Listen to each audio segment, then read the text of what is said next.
You can also appreciate Jesus for this opportunity. It has given us the word to you.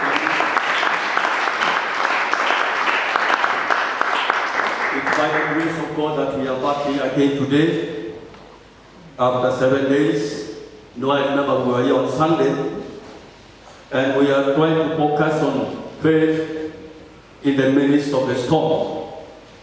Let us go straight under the same message, but today I'll be able to go deeper as I try to answer the question from the book of Psalms 121. Let us to answer the question from the book of Psalms 121, from verse number 1 down to verse number 8. There are many things we can learn from that chapter, and by the grace of God, we will reach where we'll be able to reach today. Once again, thank you for your coming. I am well in the Lord. No matter what may be happening, I'm here to encourage you. We have a big God who is able to take care of us and to cause us to triumph and to overcome everything. So I'm here this morning to encourage you, as I encourage myself this morning, that I should not fear.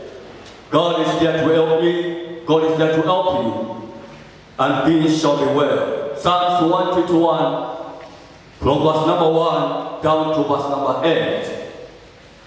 The Bible says, I lift up my eyes to the hills.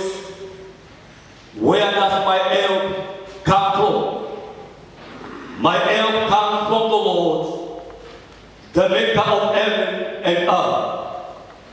He will not let your foot slip. He who watches over you will not slumber.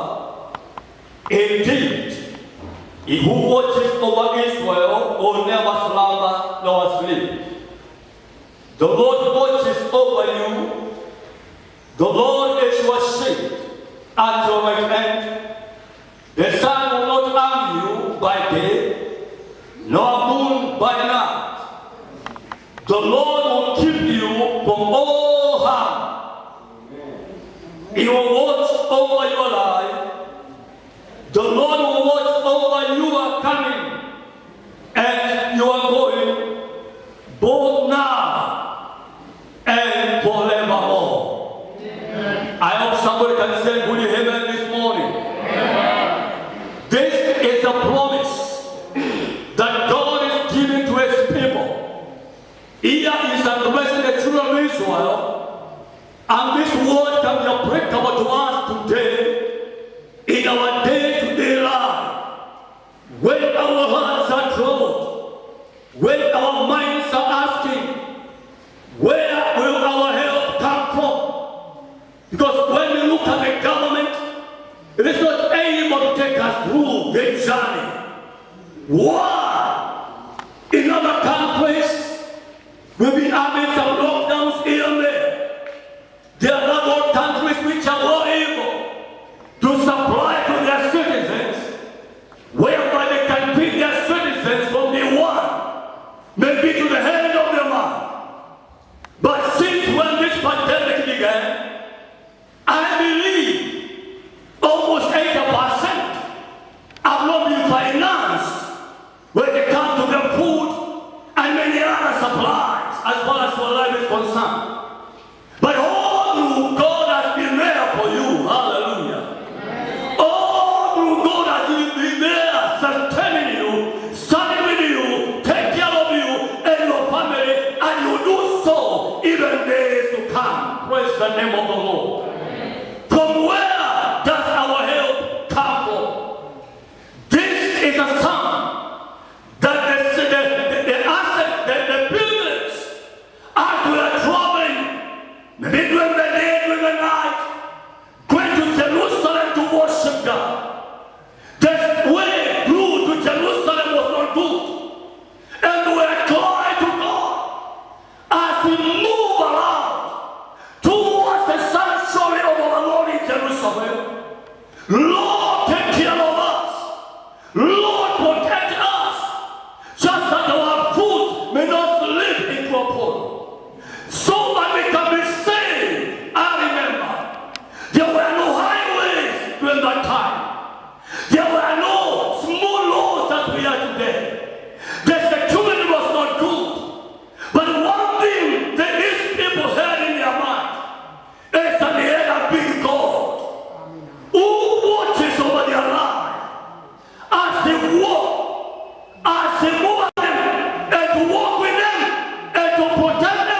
their way to Jerusalem and back to their homes. Praise the name of the Lord. Nairobi is known everywhere in Kenya as the hotspot of this problem. When you come from Nairobi to your side, you are not compressed. Everybody is running away from you. People are scared of you. But I want to assure you, as far as we're in this city of Nairobi, no matter what may be happening, our help will come from the Lord our God. He knows we are here. He knows we are here to earn a living. He knows we are here. We have people who are depending on us. He knows we are here for a purpose. Where can we run to if it's not to the Lord? Praise the name of the Lord. There is no time we're gonna develop our faith and have hope in these troubled times. In the midst of the despair, in the midst of confusion, in the midst of what is happening, my brother, my sister, I have come to encourage you. Fear not, God will help you. Fear not, God is watching over your life. Hallelujah. This psalm shows us how God helps his people. And it reminds us, since when we give our life to the Lord, we did not only give our life to the Lord just for granted. There was a reason as to why we surrendered our life to the Lord. And this is a time, this is a season. We're going to see God fulfill His promises in our life. Praise the name of Jesus. Amen. This psalm is encouraging us this morning that we should not fear, that we should stand firm, that we should open our eyes and see the deliverance of the Lord and see what the Lord gonna do to our life, even a day-to-day life. Praise the name of the Lord. Many times we ask ourselves this question: where shall our help come from? When jobs are no more, when the issue of finances are no more, you need to pay the house rent, money is not enough. You need to do this and that, you're not able to do that. When business are collapsing, when things are as amnesty, when you look up to those in authority, there's no help we are getting. What we are getting is only encouragement. Do this, do that, do that, do that. Whereas we need more as far as this life is concerned. And in that scenario, we do ask ourselves this question. But this morning, I want to give you an answer. Praise the name of the Lord. Amen. This morning, I want to give you an answer. And the answer is God is assuring us four things that we need to ponder as far as this psalm is concerned. Four things. He is assuring us that He will help us. Praise the name of the Lord. Verse number 1. I will lift up my eyes to the hills. Where does my help come from?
My help will come from the Lord. Hallelujah.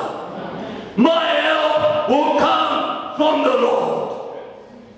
This verse number 1 affirms to us the greatness of our God, who is the creator of the heaven and the earth. So he is assuring us of his help, no matter how the situation might be. Hallelujah. When this becomes tough, only those who have founded their faith in the Lord will keep on moving. You know, the Bible tells us, when the foundations are shaken, what God and the righteous people do? What do? They look up unto Jesus. They look up unto the Lord, their God. Let me tell you, when you open up your eyes, the spiritual eyes, lift up your faith and believe in this God, you will not fail. Amen. You will not be disappointed. Yes. You will remain firm to the end. Hallelujah. The Bible says tutaona shinda kwa mbali, lakini haitatupata. We'll be hearing about these things, and it will be a mystery to you and me. Why? Because we have laid our faith in the Lord. Not all, Lord, but to the Lord God Almighty, the creator of the heaven and earth. Fear not, my brother, my sister. God is about to help you. As we travel through the life, we do encounter many trials. As we travel through the city of Nairobi, at our areas of work, in our businesses, we are encountering terrors, bad reports everywhere. But I'm here to encourage you, no matter how the situation might be, hallelujah, you have to declare within your heart that you have a great God who is assuring you of his help this morning. He will help you. He will help me to conquer everything that we are facing today. He is our help, living help. Hallelujah. He will help us because he loves us. And nothing that can separate us from his love. Glory be to God. That's why Paul mentioned this in Romans chapter 8. Verse number 2. Down there, it speaks of what God can do to his people. And it's talking about if God is for us, who can be against us? If God is on my side, what should I do? I should carry no fear. And know it's not about me. It's about God within inside me. And because God is within me, I am a conqueror. I am a victor. I am everything. I'll be able to move through. Hallelujah. I'm speaking this to encourage somebody. Because of all this, I'm here to help you. If God is for you and me, nothing that can be against us. He will help us. He will help us. He will help us. That is in your name. Verse 7 and 9. In all these things, are good words of Paul to the church of Romans, which were undergoing some great persecution during the time, and he examined them. There's nothing that can separate you from the love that God the Father has for you and for me. And because he loves me, hallelujah, because he loves me, I can face my tomorrow. Because he loves me, hallelujah, I need not to fear. He is with me. Number 2, he is assuring us of his vigilance. When I talk about vigilance, I'm talking about keeping us, keeping watch. He is watching over our lives. He is watching our coming in and our going out. He is watching over us, our going, our coming, our how we are.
at your bed, when at your place of work, wherever you are, God is watching over you.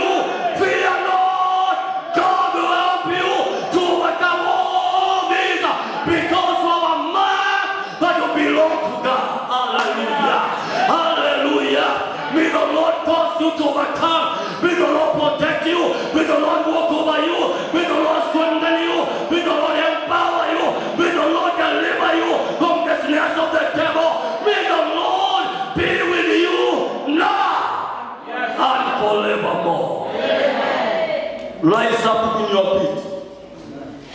I may not continue beyond there because of what time.